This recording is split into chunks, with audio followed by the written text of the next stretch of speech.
Hello guys, एक बार फिर से स्वागत है आप सभी का हमारे चैनल पर। दोस्तों अभी भी बहुत ही बड़ी खबर सामने आई। जी हाँ दोस्तों, आज रीट का परीक्षा परिणाम जारी होने वाला है कुछ ही देर में।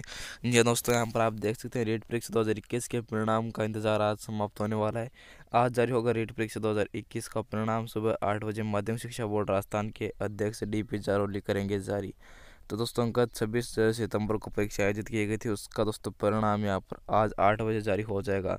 सो गाइस, अभी फिलहाल टाइम हो चुका है 7:42 और मात्र दोस्तों 18 मिनट बचे हैं परिणाम जारी होने के बारे में। तो गाइस, जैसे ही परिणाम जारी होगा तो आपको कैसे देखना है, कहाँ पर देखना है, वो भी आपको बता देता हूँ। तो गाइस, यहाँ पर जैसे परिणाम जारी होगा तो परिणाम जारी होने पर एक दोस्तों साइट का लिंक हमारे सामने आ जाएगा। तो गाइस, हम उस साइट पर जाकर उस परिणाम को देख सकेंगे। दोस्तों आप उस साइट को देखना चाहते हैं तो आप हमारे टेलीग्राम चैनल को ज्वाइन कर सकते हैं। तो गैस मैं आपको दिखाता हूँ मेरे टेलीग्राम चैनल का यहाँ पर दोस्तों लोगो। तो ये वाला दोस्तों हमारा टेलीग्राम चैनल है ऑन लिस्टेड ही। यहाँ पर दोस्तों जो भी आएगा तो मैं इसको पिन करके रख दूंगा। आप यहाँ पर पिन पे क्लिक करके उसको चेक कर पाएंगे। तो गैस यहाँ पर कुछ देर के बाद रीट का परीक्षा परिणाम जारी हो जाएगा। आपको कैसे देखना है इसके बारे में मैंने आपको बता दिया, उसको लिंक का आपको मिल जाएगा। और गैस जैसे यहाँ पर परिणाम आएगा तो उस साइट का आपको लिंक हमारी वीडियो के डिस्क्रिप्शन में भी मिल जाएगा, ताकि दोस्तों आपको कहीं पर जाने की ज़रूरत ना पड़े।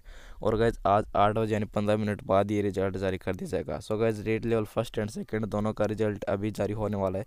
सो गैस सभी को पहले से ही all the best. So guys जैसे रिजल्ट आएगा तो मैं आपको एक वीडियो और बनाकर बता दूंगा आपको कैसे चेक करना है। Thank you guys.